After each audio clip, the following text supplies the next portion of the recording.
श्री स्वामी समर्थ. नमस्कार, कसे आहात सर्वजण?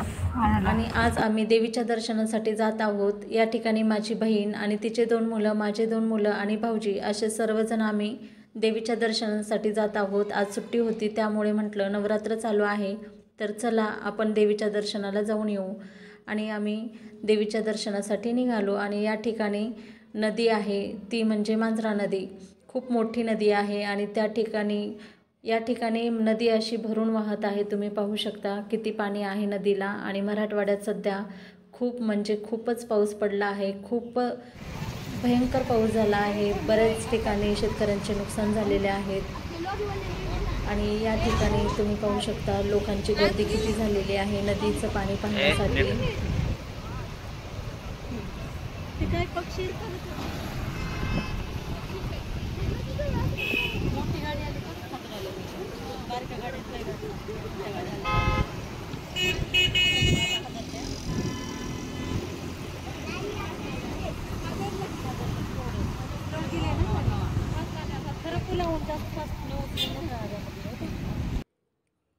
तर आम्ही खाली उतरून नदीचं पाणी पाहिलं आणि इतकी थंडी वाजत होती की फार थंडगार असं वातावरण आहे बाहेरचं.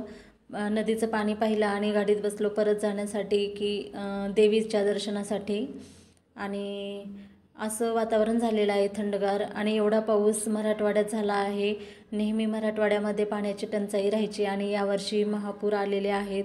शेतकऱ्यांचं बरंच नुकसान झालेलं आहे. बरेच जणांची जनावरे पिकं खूप वाहून गेलेली आहे पाण्यामध्ये.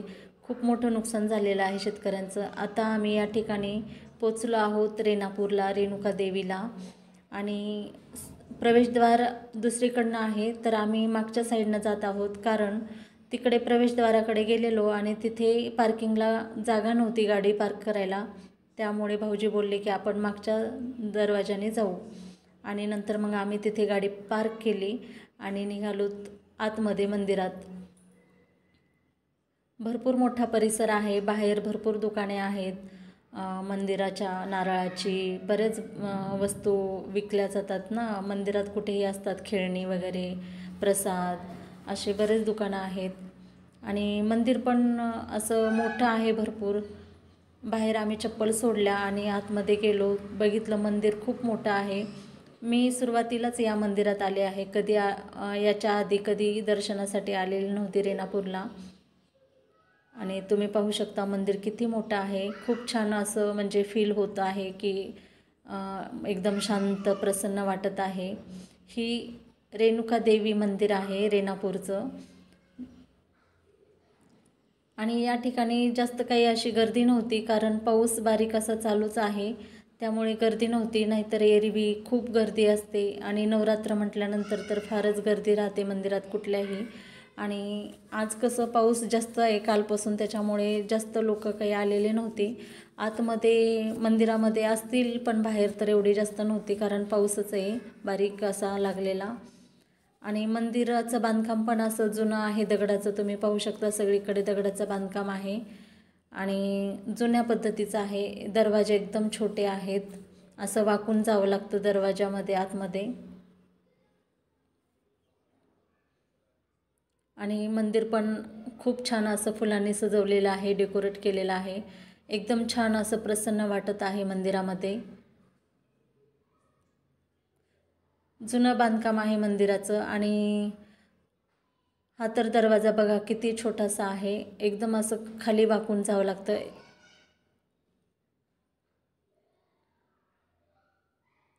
हे पहा असं एकदम वाकून जावं लागतं. आणि पूर्ण हे दगडाचं बांधकाम आहे.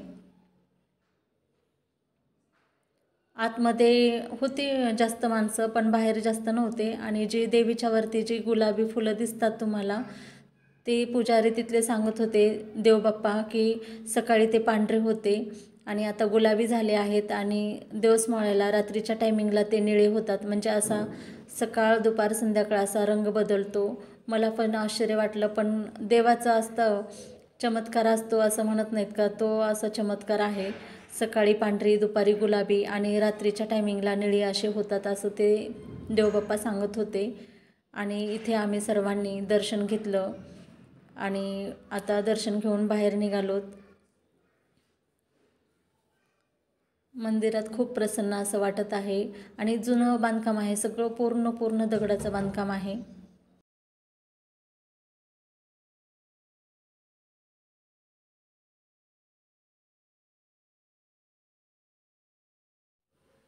दर्शन घेऊन बाहेर आल्यानंतर आम्ही प्रसाद घेतला आणि प्रसाद तिथे साखरेचा प्रसाद आणि जे नायलन शाबू असतो आणि चिप्स वगैरे तळलेले असा प्रसाद होता.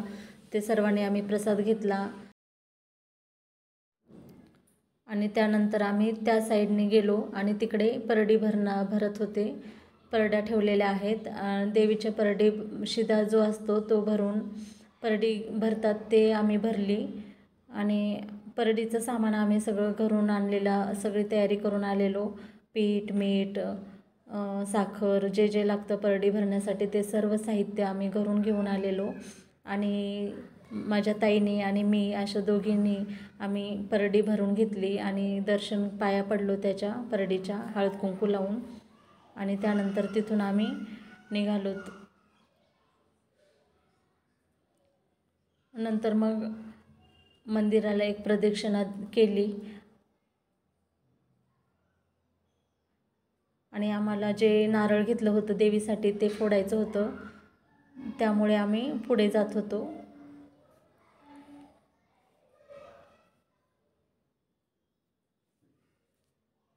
बघा किती असं मोठं मंदिर आहे आणि गर्दी पण खूप राहते आणि हे जे लाईन दांड्या लावलेल्या आहेत, पोल वगैरे रवलेले आहेत, ते गर्दी झाल्यानंतर त्यातून असं बारी लावतात आणि या ठिकाणी नारळ फोडायचं होतं आम्हाला, त्याच्यामुळे आम्ही नारळ फोडलं तिथे. आणि ही बघा हलती दीपमाळ असं लिहिलेलं आहे वरती. नारळ फोडलं आणि ही बघा माझी छोटी मुलगी पाणी पिण्यासाठी कशी करते पाण्यासाठी. तिला नारळातलं पाणी फार आवडतं.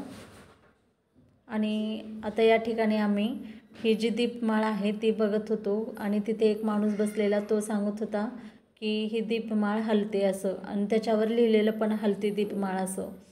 आणि आम्हाला पण आश्चर्य वाटलं की हलत कशी असेल बाबा, तर तो सांगत होता ही दीपमाळ खरंच हलते.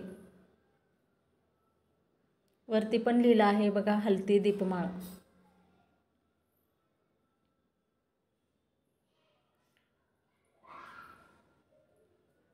आणि तो माणूस सांगत होता की मी तुम्हाला ही दीपमाळ हलवून दाखवतो असं.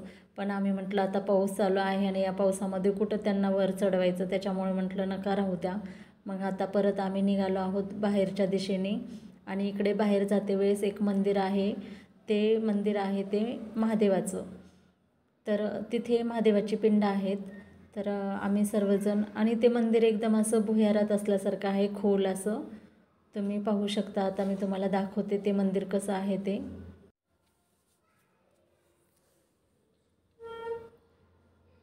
आणि खाली जाण्यासाठी पायऱ्या पण आहेत.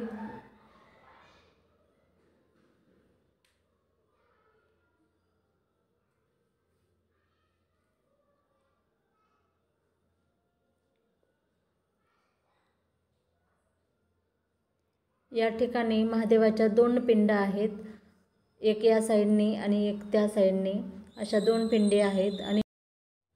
आणि दर्शन घेतलं सर्वांनी आणि देवाला प्रसाद ठेवला आणि यानंतर आम्हाला जायचं होतं ताईच्या घरी, म्हणजे गावाकडे.